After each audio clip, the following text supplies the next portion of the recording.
नमस्कार, आदाब। TV nation Bharat crime की इस कहानी में आपका स्वागत है। उम्मीद करता हूँ आप और आपकी फैमिली अच्छी होगी। आज की ये कहानी बिहार के दरभंगा जिले की है। ये घटना 14 जून 2024 की है। दरभंगा जिले में एक छोटा सा गांव है जो लहरिया टोला के नाम से जाना जाता है। 14 जून की सुबह हल्की बारिश की फुहारें गिर रही थी। गांव में शांत माहौल था, लेकिन उस दिन का सन्नाटा कुछ अजीब था। रिंकू नाम का व्यक्ति, उम्र 35 साल, पेशा से वो किसान था। वो हर दिन की तरह सुबह गांव के चौपाल पर बैठा था। सामने एक चाय की दुकान थी, बबलू टी स्टॉल के नाम से। वही चाय जो सारे गांव की खबरें खौलते पानी में घोल देती थी। रिंकू ने चाय के लिए बबलू को आवाज लगाई। रिंकू बोला, भाई एक कप चाय भेज दो। उस दिन रिंकू को चाय देने बबलू नहीं आया, कोई और आया। बबलू चाय ले लेता है। बबलू जैसे ही चाय की पहली चुस्की ली, वैसे ही कुछ अजीब सा किया। उसके चेहरे पर खिंचाव आया, हाथ कांपने लगे और उसने जोर से सीना पकड़ लिया। कुछ ही सेकेंड में वो जमीन पर गिर गया। लोग दौड़े, कुछ ने पानी छिड़का, किसी ने 108 नंबर डायल किया, लेकिन जब तक एम्बुलेंस आई, रिंकू चौधरी की सांसें थम चुकी थी। गांव में अलग अलग तरह की खबरें चलने लगी। किसी ने कहा कुछ डाल दिया गया था चाय में, किसी ने कहा जहर दिया होगा, किसी ने कहा पक्का हत्या की साजिश लग रही है। लोग तरह तरह की बातें गांव में करने लगे। पुलिस आई दरभंगा थाने से, सब इंस्पेक्टर निर्मला कुमारी। उन्होंने सबसे पहले चाय का गिलास उठाया।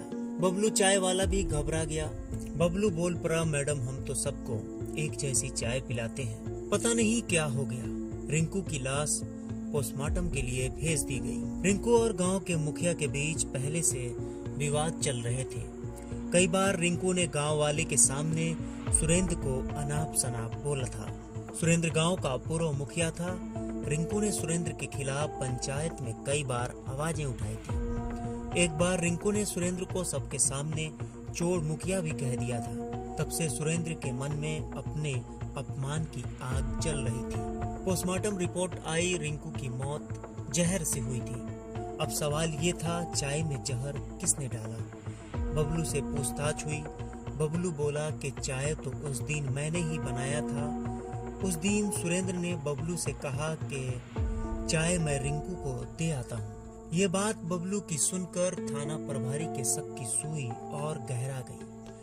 थाना प्रभारी ने बबलू से पूछा, क्या सुरेंद्र यादव ने कभी तुम्हें अकेले में बुलाया? बबलू बोला, हाँ, एक दिन पहले ही उन्होंने कहा था रिंकू की चाय मेरे हवाले कर देना, मैं खास मसाला लाया हूँ।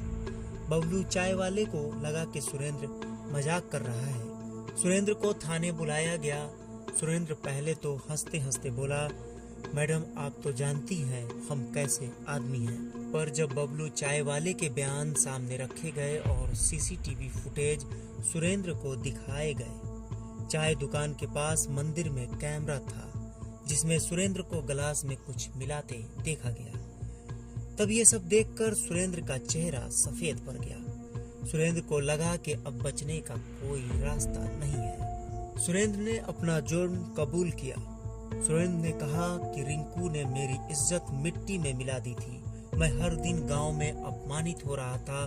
मैंने उसे मारने की कसम खाई थी। सुरेंद्र ने पटना से साइनाइड मंगवाया था किसी सुनार के जरिए, जहां ये धातु साफ करने के इस्तेमाल में होता है। थाने से निकलकर ये बात धीरे धीरे गांव तक फैल गई। पूरे गांव में खलबली मच गई।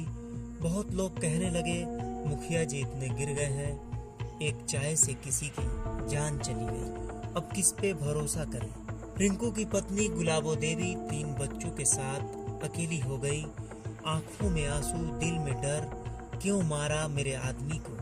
पंचायत में बोल देना जुर्म हो गया। गांव की औरतें इकट्ठा हुईं और सुरेंद्र को फांसी देने की मांग करने लगी। सुरेंद्र यादव को आईपीसी की धारा 302 हत्या, 120 साजिश और 328 जहर देना, ये तीनों धाराएं लगाई गईं। सुरेंद्र गिरफ्तार किया गया, कोर्ट में पेशी हुई। कोर्ट ने सुरेंद्र को 14 दिन की न्यायिक हिरासत में भेज दिया।